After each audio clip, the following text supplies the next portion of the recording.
La 78e session de l'Assemblée générale des Nations unies se tient au siège de l'ONU à New York. Le chef de l'État congolais qui y prendra part entend dénoncer du haut de la tribune l'occupation des territoires congolais par les M23 soutenus par le Rwanda.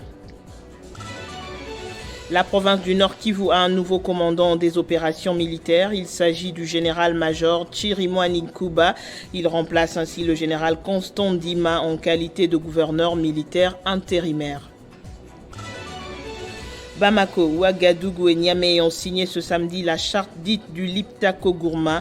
L'accord signé conjointement par les trois chefs d'État stipule la création de l'Alliance des États du Sahel, un système de défense collective et d'assistance mutuelle. Nous parlerons également de cette belle entrée du tout-puissant Mazembe qui s'est imposé contre Big Ballet d'un but à 0 ce dimanche au Malawi dans le cadre du deuxième tour préliminaire aller de la Ligue des champions africaine. Nouvelle édition sur Télé 50. Bienvenue à tous. Félix Tshisekedi a quitté Kinshasa ce dimanche 17 septembre pour New York aux États-Unis où il participera à la 78e Assemblée générale des Nations unies. La 78e session de l'Assemblée générale des Nations unies se tient au siège de l'ONU à New York du 19 au 26 septembre 2023. Elle a pour thème restaurer la confiance et raviver la solidarité mondiale, accélérer l'action sur le programme 2030 et ses objectifs de développement durable en faveur de la paix, de la prospérité, du progrès et de la durabilité pour tous. Le chef de l'État congolais entend dénoncer du haut de la tribune des Nations Unies l'occupation des territoires congolais par le M23 soutenu par le Rwanda. Après sa mission de 2 jours au mois de juillet dernier à N'Djamena, le chef de l'État Félix Tshisekedi, facilitateur du processus de transition au Tchad, a dépêché ses envoyés spéciaux dans la capitale tchadienne pour faire le suivi de l'application des recommandations proposées en août dernier et d'en rajouter d'autres pour un aboutissement heureux du processus de transition au Tchad.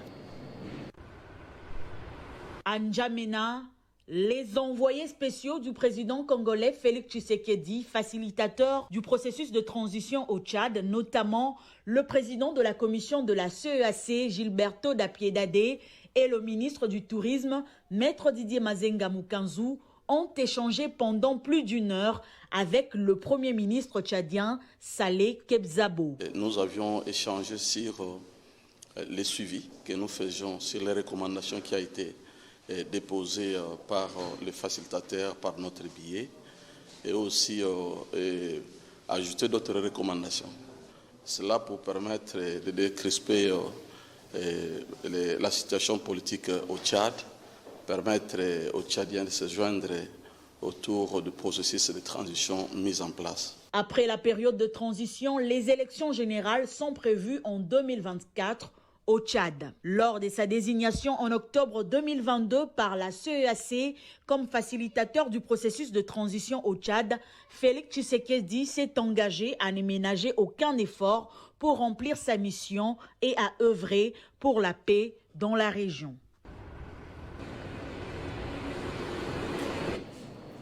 La nouvelle vient de tomber. Le général-major Chirimwami Nkuba est désigné nouveau commandant des opérations militaires dans la province du Nord Kivu. Désignation rendue publique par le chef d'état-major général des FARDC, Christian Chiwewe, sur instruction du commandant suprême. Il remplace ainsi le général Constant Ndima en qualité de gouverneur militaire intérimaire. Retour sur son portrait dans ces reportages.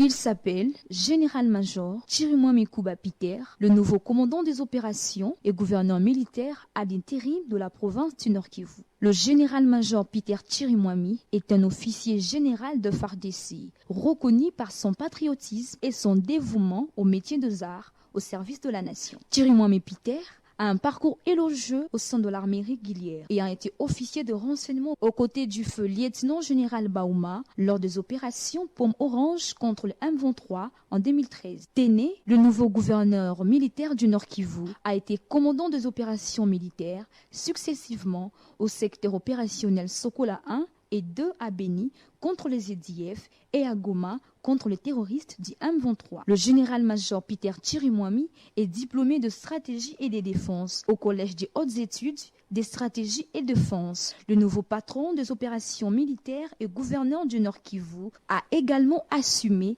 la fonction du commandant 32e région militaire, comprenant la province d'Elituri et celle du Haut-Uélé. Pétri d'intelligence, de rigueur, avec un sens élevé d'humanisme, le nouveau gouverneur ad interim du Nord Kivu a été dans les sillages opérationnels, aux côtés du lieutenant général Boyanka Johnny, gouverneur d'Elituri depuis 2022. Il a appuyé le gouverneur militaire d'Elituri, le lieutenant général Boyanka Johnny, dans l'accomplissement de la mission de restauration de l'autorité de l'État dans l'approche non militaire. Ici, le dialogue, le pourparler avec les groupes armés ont permis les désarmements de cœur et esprit de belligérants. Une approche réussie à côté de l'approche militaire, car plusieurs entités dans les territoires d'Edjougou et Urumu sont en voie d'être pacifiées. Sa désignation aux fonctions de commandant des opérations militaires au Nord Kivu va certainement redynamiser les opérations militaires et mettre hors d'état de nuire les ennemis de la République, le M23 et leurs alliés dans le Rwanda. Également, son avènement à la tête du Nord Kivu pourra recréer un climat de confiance entre le gouverné et le gouvernant. Le procès dans l'affaire Salomon Idi Kalonda, accusé de trahison et de connivence avec les services de sécurité rwandais, reprend ce lundi 18 septembre devant la cour militaire de Ndolo. Le conseiller spécial de l'opposant Moïse Katumbi pourrait se faire représenter par ses avocats suite à son état de santé critique. Et selon maître Hervé Diakiese, ses avocats belges n'ont pas reçu les visas pour se présenter à l'audience. On l'écoute. Nous sommes déterminés à exercer tous les droits reconnus à Salomon Kalonda Dela et à faire éclater son innocence. Nous avons pu accéder au dossier et croyez-moi, son examen démontre d'autant plus l'inutilité de cette procédure. Jusqu'à preuve du contraire, nous espérons qu'il puisse être présent. Tel que nous avions échangé avec lui, lui-même tient à être présent. Bon, après, c'est selon l'avis de son médecin traitant. C'est scandaleux, on leur a refusé les visas. Ce n'est pas l'honneur de notre justice, c'est un non-sens absolu. Nos confrères des Soaves et des Beko avaient régulièrement introduit leur demande des visas. On le savait que c'était pour cette audience. Et leur refuser les visas pour qu'ils viennent pour cette procédure est totalement inacceptable et malheureusement ne contribue pas à donner un éclat à la vision de l'état des droits que l'on vante tout le temps dans ces pays. Si nous sommes réellement dans un état de droit, si nous sommes réellement dans un pays qui respecte ses propres lois, en tout cas, il n'y a aucune raison que Salomon Kalonda, à l'issue de cette procédure, demeure une seule seconde. Le ministre de l'Urbanisme et Habitat, Pius Mwabilou, pour relever les différents défis auxquels son secteur est confronté, a opéré quelques innovations, des efforts à découvrir dans ce reportage dans lequel le Warrior est résolument engagé pour accompagner la vision du chef de l'État. C'est vendredi 15 septembre 2023, les patrons des villes de la RDC et les directeurs généraux des Shelters Afrique ont procédé à la signature d'un protocole d'accord portant stratégie de développement et de l'urbanisme en faveur de la République démocratique du Congo. Puis Mwabilou Mbayou Mukala et Tierno Habib Anan ont tour à tour souligné la volonté manifeste du président Félix Antoine Tshisekedi Tshilombo qui a fait de la problématique du développement urbain et du développement de l'habitat social et abordable l'un des challenges les plus importants de sa gouvernance. Paris gagné pas pour moi, mais pour le président de la République qui a fait du développement urbain et du développement de l'habitat social et abordable son challenge, un des challenges les plus importants dans sa gouvernance. Pour sa part, le directeur général des Shelters Afrique, qui a également martelé sur l'importance de cette feuille de route, a exprimé sa profonde gratitude aux autorités de la République démocratique du Congo pour l'accueil chaleureux qui lui a été réservé durant les 3 jours de sa mission officielle, mais aussi a-t-il admiré l'importance que les autorités congolaises accordent à la préoccupation de la révolution de l'habitat et de l'urbanisme. C'est la première signature de collaboration avec un de nos pays membres que nous signons cette fois-ci. Donc vraiment, nous sommes très heureux et nous remercions encore une fois le peuple de la République démocratique du Congo. Les Guinéens Tierno Habib Anan a, de manière particulière, jeté les fleurs sur le ministre d'État, puis Mwabilou Mbayou Moukala, dont le leadership porte énormément des résultats escomptés en faveur du pays du président Félix Antoine Tshisekedi Tshilombo. Michel Mouika Banza, 33 ans, fermier, juriste, licencié en droit, ancien président des étudiants de l'Université protestante au Congo, initiateur et président national du PNEC, parti politique, annonce officiellement sa candidature à la présidentielle de décembre 2023. Dans une vidéo disponible depuis ce soir sur ses différents réseaux sociaux, il détaille son ambition et son plan de reprise en main de la République démocratique du Congo. Congolaises et Congolais, mes chers compatriotes, notre pays a traversé de nombreuses périodes sombres dans son histoire. Allant de la colonisation belge, les mains coupées des Congolais par le roi Léopold II, l'assassinat de Patrice Emery Lumumba et ses compagnons de lutte, celui de Mzee Laurent Désiré Kabila, les multiples pillages et guerres civiles, des années de dictature, les massacres des populations civiles, dont plusieurs femmes et enfants, les assassinats des hommes politiques, plusieurs tentatives de balkanisation de notre pays, autant des drames qui ont émaillé les cheminements de notre grande nation. De toutes les périodes sombres que notre pays a traversées, les refus de l'élite congolaise de jouer aux lanternes de la nation est la plus destructrice. Car c'est à la suite de ces refus d'engagement que la République est aujourd'hui orpheline et se retrouve malheureusement abandonnée entre les mauvaises mains. Mes chers compatriotes, avec ce type de leadership que nous vivons encore aujourd'hui, rien n'indique que les choses pourraient s'améliorer à l'avenir. Car pendant que le pays est confronté à d'énormes défis existentiels, l'essentiel de nos finances publiques, qui devrait normalement servir à répondre à nos problèmes fondamentaux, a été affecté aux dépenses inopportunes, comme l'achat de conscience des députés avec l'octroi des véhicules pour plusieurs millions de dollars. Mes chers compatriotes, au regard de tout ce qui précède, j'ai décidé solennellement et en toute conscience de me porter candidat indépendant à l'élection présidentielle du 20 décembre 2023 et lance par la même occasion un appel fort à tous les citoyens congolais patriotes vivant au pays et ceux de la diaspora, aux nationalistes, aux vieux et surtout aux jeunes, hommes et femmes, à se joindre à moi pour ces grands combats afin de reprendre notre destin en main. Le président de l'association Bana Tchangu Tosungana a de nouveau effectué une descente cette semaine dans 4 vallées du site Mokali pour rencontrer les maraîchères membres de son association. Exceptionnellement, cette fois, Nico Foutou s'est fait accompagner de Dada Mondele, membre d'honneur de sa structure. Ensemble, ils ont remis des outils de travail à ces femmes. Comme à chacune de ces descentes auprès de la base, le président de l'association Bana Tchangu Tosungana est accueilli dans la joie, la population étant consciente de son apport considérable ici, dans cette communauté qu'il veut de plus en plus prospère. Pour cette descente, dans 4 vallées du site Mokali, dont entre autres Bangui, Bono, Malemba, le président de l'association Bana Tchangu Tosungana, Nico Foutou, s'est fait accompagner d'une de ses membres d'honneur, Dada Mondele, curieuse de voir de plus en plus près les exploits de cette association sur terrain. C'est lié à un seul objectif, c'était de rencontrer les maraîchères de Bouma, donc Mokali, Malemba, et c'était plus les souhaits de Madame Dada qui a exprimé, dit président, quand tu fais le déplacement vers les maraîchères, cette fois-ci tu dois m'intéresser parce que moi j'ai quelque chose que j'ai préparé pour les maraîchères. Donc c'est pour ça que je me dis non, ça va. Maman, je vais faire le déplacement aujourd'hui le 16 et je vais me déplacer avec vous, Dada Mondele et les membres honnêtes de l'association Bana Tchangu Tosungana. Également présente dans la délégation, la questeure adjointe de la Chambre haute du Parlement, Ida Kidi Manzumba. Ensemble, ils ont distribué outils de travail aux maraîchères, des intrants et des semences pour soutenir ces femmes fortes. Les semences non autotiki, poussé et puis na makamunion soit miké to moninga la président.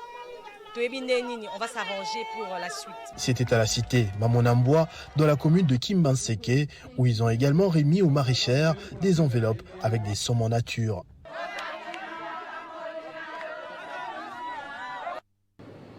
Guilain Panzou, député provincial au Congo central, a visité le pont Kassou qui est dans un état de délabrement très avancé dans le secteur de Kakongo. L'état de ce pont pénalise le transport agricole et la construction des écoles. Par la même occasion, l'élu de ce secteur a plaidé pour sa réhabilitation afin de désengorger cette contrée du Congo central.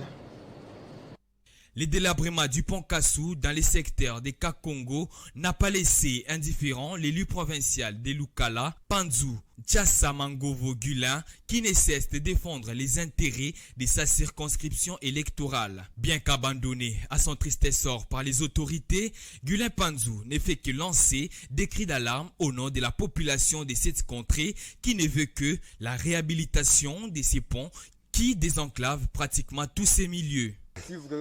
Nous demandons aux autorités de la province de nous venir en aide pour pallier à cette situation. Situé à 2 km de la route nationale numéro 12, l'impraticabilité du pont Kassou handicape les transports des produits agricoles et freine la construction des écoles s'inscrivant dans le cadre du programme de développement des 145 territoires prôné par le président de la République, Félix Antoine Tshisekedi Tshilombo. Pour ce faire, Panzou Tchassamangovo Gulin réitère sa requête auprès du gouvernement provincial il y a 3 mois passés par une motion d'information. Nous avons, au niveau de l'Assemblée provinciale, fait une motion d'information pour expliquer aux collègues députés et aussi, par la même occasion, lancer un cri d'alarme au gouvernement provincial pour réhabiliter ces ponts Kassou. Nous sollicitons vraiment auprès du gouvernement la réhabilitation rapide de ces ponts. Eu égard de l'importance pertinente de ces ponts, l'urgence s'impose. À Kolwezi, au Lualaba, le quartier joli site cinquantenaire est toujours menacé de disparition suite à une tête d'érosion. Plusieurs familles sont déjà sans abri car ayant perdu leur maison, d'où un nouvel appel aux autorités provinciales à leur venir en aide. La situation relative à la tête d'érosion est identique au quartier joli site cinquantenaire à Kolwezi, au Lualaba. Ma érosion inapite à joli site cinquantenaire. À joli site cinquantenaire, nous sommes enclavés. Nos maris souffrent pour rejoindre les bus qui les amènent au boulot. Le bus non plus axé dans ce quartier. Malgré les différentes alertes lancées par la population, le risque d'enclavement de cette partie de la ville inquiète. Lorsqu'il pleut, nous ne dormons pas. Maman Fifi, souviens-toi de nous tes semblables. L'avenue Kisumbi particulièrement est victime d'un travail non achevé.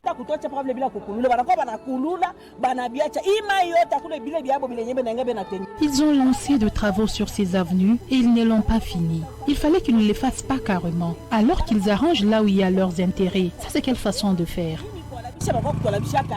Malgré les multiples appels aux autorités provinciales, le désespoir se nourrit au sein de la population. Même quand vous filmez, ils ne vont pas venir. Il n'y aura aucune suite favorable. Sur d'autres avenues, dont l'accès s'avère difficile, certaines maisons ont été emportées par le pluie de la saison passée. Les propriétaires n'ont pas pu supporter le choc. Certains ont succombé et d'autres ont élu domicile actuellement sous des bâches. La 4e édition du Katanga Business a vécu. Le stand de Katanga Global Investment a pris part active à ses assises. Le manager de la structure, Patrick Katengo, a lancé un appel de confiance à tous les partenaires nationaux et internationaux. Katanga Global Investment, KGI en sigle, a pris part active à la 4e édition du Katanga Business Meeting. Patrick Katengo, directeur général de KGI, a présenté aux visiteurs de son stand les activités de son entreprise spécialisée dans la santé, la sécurité au travail. Les dangers dans les milieux professionnels, ça devait être un travail de l'État à travers l'inspection générale du travail. L'inspection générale du travail n'ayant pas tout le matériel que nous avons sur le plan de la santé et de la sécurité du travail, HCE, SST, donc santé, sécurité au travail. Donc il a fait un partenariat avec nous, le privé, pour pouvoir l'aider à accompagner les inspecteurs de travail sur le terrain Ici, dans les stands des KGI, on peut y apercevoir Fifi Mansuka Saini, gouverneur de province, recevant des informations de cette entreprise. Toutes les analyses, on le fait, mais il y a certains échantillons, il y a certains matériels extrêmement chers. Cette société œuvrant dans un partenariat public-privé s'est assigné la mission d'évaluer les risques en milieu professionnel, a renchéri le directeur général. KGI, c'est un organisme de prévention des risques professionnels agréé par le ministère des tutelles, c'est-à-dire le ministère de l'Emploi, Travail et Prévoyance sociale, pour pouvoir réduire les accidents de travail, les maladies professionnelles. Katanga Global Investment est une entreprise œuvrant en République démocratique du Congo. Et ici à Kinshasa, l'Ordre national des architectes, à travers sa commission genre, a lancé et clôturé la première édition des journées du matrimoine dénommée Libula, avec comme thème matrimoine pour une véritable inclusion des femmes dans l'héritage culturel. Ces assises avaient pour but de repérer les inégalités entre femmes et hommes dans le milieu de l'art et de la culture.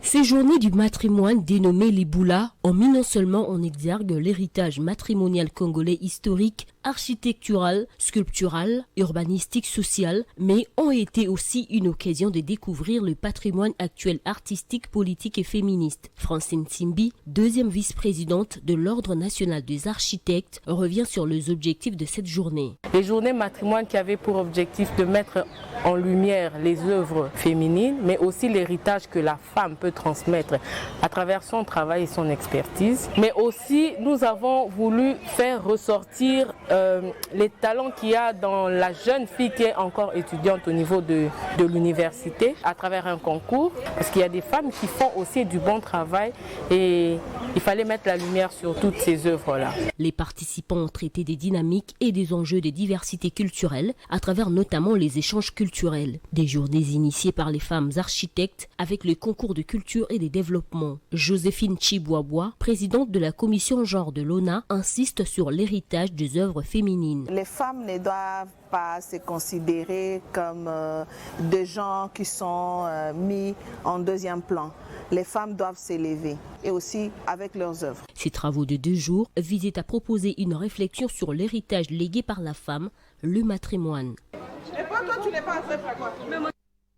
Et à l'occasion de la journée mondiale du nettoyage, l'entreprise Okeplast et l'ambassade des Pays-Bas en RDC étaient dans les rues de Kinshasa pour assainir la ville à travers le ramassage des déchets qui s'accumulent parfois dans les grandes artères. Au-delà de la sensibilisation, il était également question de sortir les déchets de la nature, les trier pour les bonnes filières du recyclage. C'est une opération de ramassage et d'achat des déchets en plastique à Kinshasa, capitale de la République démocratique du Congo. Il s'agit des déchets collectés par les différentes autorités et la jeunesse quinoise dans le cadre de la commémoration de la journée mondiale du nettoyage des déchets.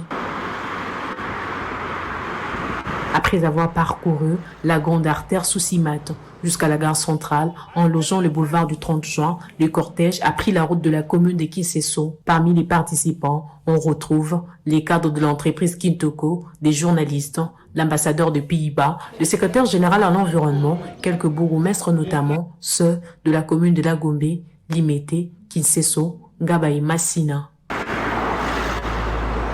D'après Jérôme Sikana, délégué général du groupe Angèle, cette journée se veut une sensibilisation des foyers sur l'importance de protéger la planète. Au jour d'aujourd'hui, nous ramassons entre 25 et 30 tonnes par jour. Notre souhait est de ramasser dans la ville de Kinshasa, débarrasser la ville de plus ou moins 50 tonnes par jour. Et ce n'est pas encore suffisant. La ville de Kinshasa, avec plus de 15 millions d'habitants, mérite 5 usines Kintoko. Donc attendez-vous à ce que nous puissions avoir Kintoko 2, Kintoko 3 jusqu'à Kintoko 5. Également directeur général de l'agence Galaxy Media, Jérôme Sikana, affirme que les déchets que l'on jette peuvent également produire de l'argent. Aujourd'hui, nous allons acheter les bouteilles plastiques qui sont détectées devant les maisons communales de 24 communes. Et l'objectif à court terme du projet Kintoko est de collecter 50 tonnes de bouteilles plastiques par jour. L'entreprise prévoit de recycler les déchets collectés dans les soucis de revêtir la ville de Kinshasa de sa plus belle robe. L'actualité en Afrique, c'est la signature ce samedi de la charte dite du Liptako-Gourma par Bamako, Ouagadougou et Niamey. Cet accord a été signé conjointement par les 3 chefs d'État. Le texte est censé créer une nouvelle entité, l'Alliance des États du Sahel, avec pour but de créer des systèmes de défense collective et d'assistance mutuelle. Les 3 États promettent donc de s'entraider en cas d'atteinte à la souveraineté et l'intégrité de leur territoire. En cas d'acte qui pourrait être considéré comme une agression, les autres membres devront apporter assistance et secours, mais surtout ils pourront employer la force armée en cas de nécessité.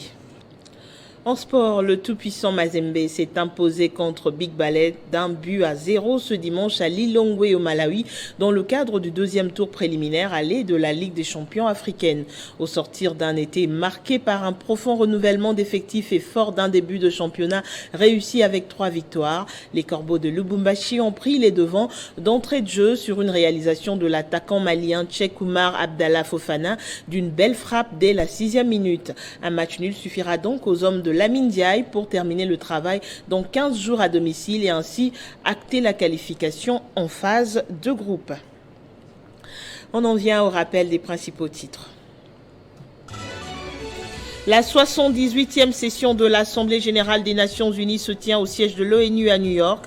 Le chef de l'État congolais qui y prendra part entend dénoncer du haut de la tribune l'occupation des territoires congolais par le M23 soutenu par le Rwanda. La province du Nord Kivu a un nouveau commandant des opérations militaires. Il s'agit du général-major Chirimwa Ninkuba. Il remplace ainsi le général Constant Dima en qualité de gouverneur militaire intérimaire. Bamako, Ouagadougou et Niamey ont signé ce samedi la charte dite du Liptako-Gourma. L'accord signé conjointement par les 3 chefs d'État stipule la création de l'Alliance des États du Sahel, un système de défense collective et d'assistance mutuelle. Nous avons parlé également de cette belle entrée du tout-puissant Mazembe qui s'est imposé contre Big Ballet d'1-0 ce dimanche au Malawi dans le cadre du 2e tour préliminaire d'aller de la Ligue des champions africaine. Merci de votre attention. Le journal revient dans moins d'1 heure sur votre chaîne. À très bientôt.